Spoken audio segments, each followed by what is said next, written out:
media misinformation campaign regarding impeachment, and now we're going to fact check their lies. Joining me now is Tammy Bruce, president of the Independent Women's Forum and a Fox News contributor. Hey, all right, Tammy, there's no better person to do it than with you. I want to start tonight with CNN, our fact check. Now, watch how opinions are simply stated as facts.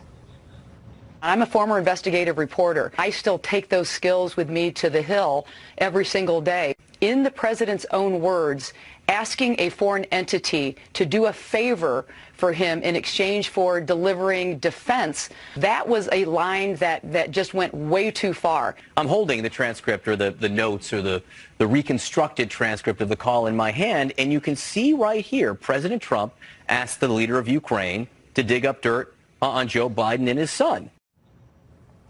When did the president say, dig up dirt on Joe Biden and his son?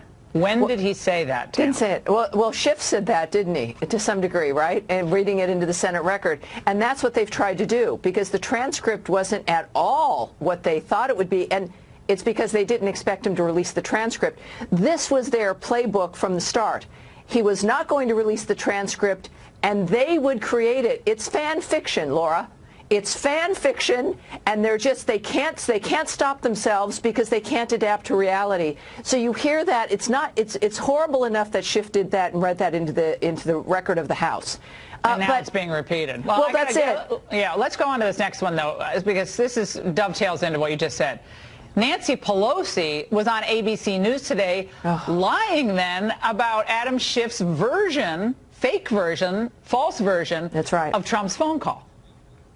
I want the American people to know what that phone call was about. I want them to hear it. So, yeah, it's fair. It's sad. But it's using the president's own words. Well, those weren't the president's words. It was an interpretation of the president's words. They're saying he made this up. He did not make it up. So has this process passed the point of no return? Well, yeah, George, it has. Like, wait, Tammy, why didn't Stephanopoulos stop it right there and say, wait a second, he said, Nancy, it was a parody. Yeah, she got a very strange look on her face. She's not used at all to hearing something that was not appropriate. But George, look, that wasn't part of the playbook. Right. And this is, for him, look, obviously he was in the Clinton team, and that was his throwaway to make it seem like he's a journalist. But he couldn't really carry the ball home. He couldn't really end up doing it. But that is she said, I want people to hear it as though listening to Schiff is how you're going to be hearing it.